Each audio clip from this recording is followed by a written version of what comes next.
Hello guys, good morning. So, meron akong pupuntahan. Yung mga nakaraang video ko.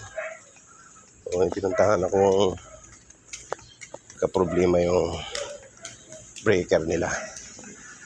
So, yung housing, sinalawang na. As in, wala na talaga. Saka, sunog na rin yung main breaker. So, ginawa ko lang ng paraan para magamit nila nung gabi na yun. So, kailangan talaga ayusin. So, tumawag na kahapon. Pupuntahan sa akin para pa-schedule lang yan. So, dito na ito sa amin.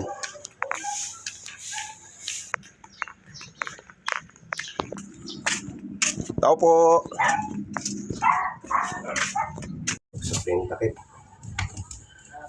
Ano natin nasukat para sakto pagbili.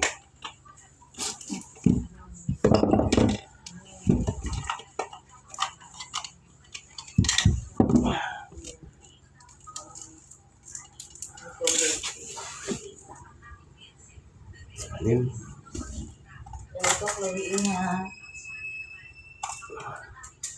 Ini sa may iba-ibang size ng breaker. Housing. 8.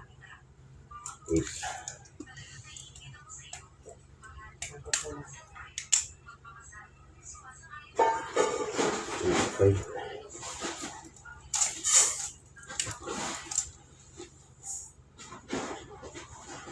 To 19. Oh, yan yung breaker. Housing ng breaker.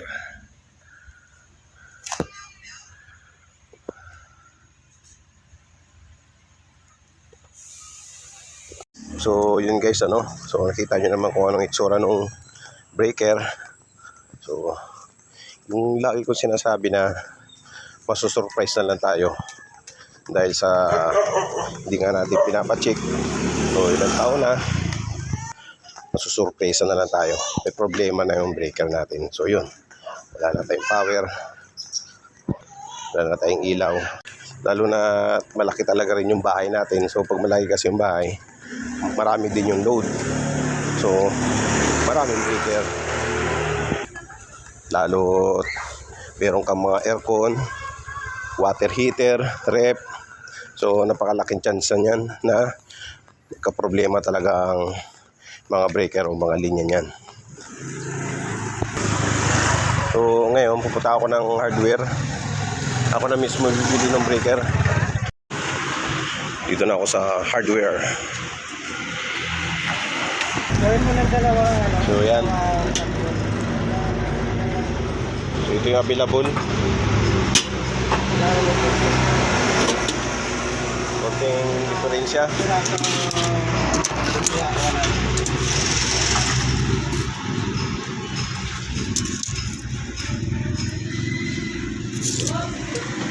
Nice na yan. 20 ampere na breaker. Isang piraso lang. Plug in. Sama mo na dyan sa resibo. Ayan o.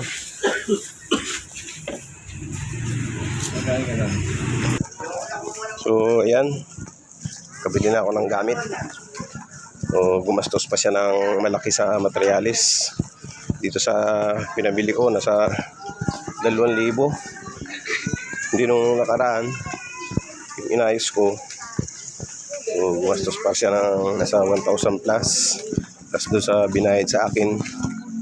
Ngayon, sisingilin ko naman siya. Singilin ko siya ng 2,500. So, okay na yan. Presyong kapitbahay na yun. Pero pa sa iba yun, sumaring singilin ko siya ng 3,500. Napakalaking gastos, napakalaking abala sa kanila. Ito, babakbakin. Baklas. walang pili mo, di ba? Tulad kayo. Oo, salpak yung bago. Kaya medyo trabaho. Bakbak muna.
Ano yun?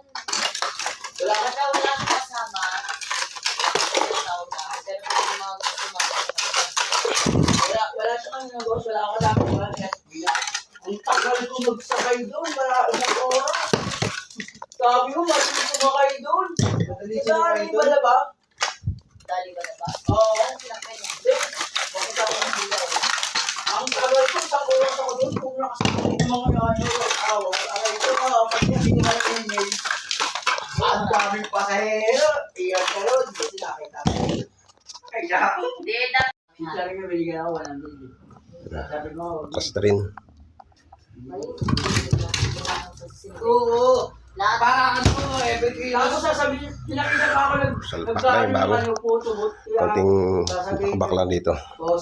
Para mag-kasi yung bagong panel. Konti lang naman. Salinis. Salpak. Sa video ni Kuya.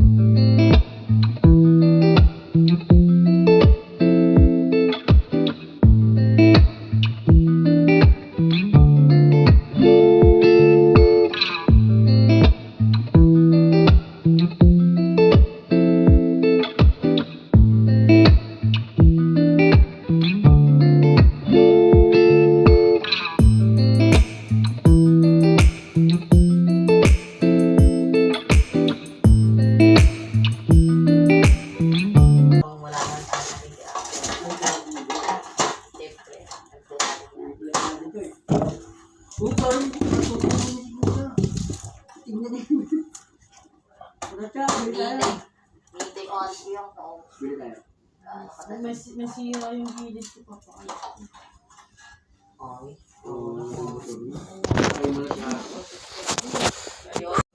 Konti na lang.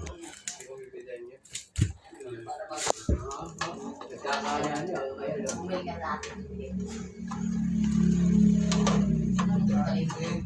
Balik pera natin. Down payment niya na wala. Salpak na rin na maayos. Okay na yan. Tapalan na lang yan dito sa gilid. Para magandang tingnan. Dapat na rin na maayos. Nauna na natin dyan. Tigas na rin itong gilid na ito. Kasi yan. Ano natin sa paking bigyan. Isang tigas.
So yun, tapos din.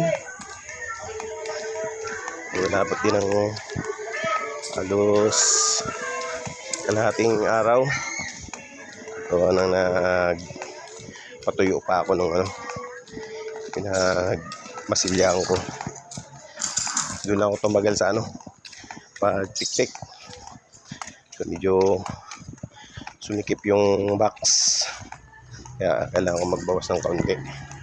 So gilid-gilid ng wall. Maglalagyan ng box. So yun, okay na. So ganun lang. So advice lang, huwag na natin palalain. Ganun katulad ng ginawa ko. So ugaliin lang din natin magpa-check ng mga circuit breaker natin. Kaya once a year kailangan talaga, kasi mas malaki ang gastos pag nagka-problema na. Bayad sa materialis, pambili materialis at pang labor. So yun.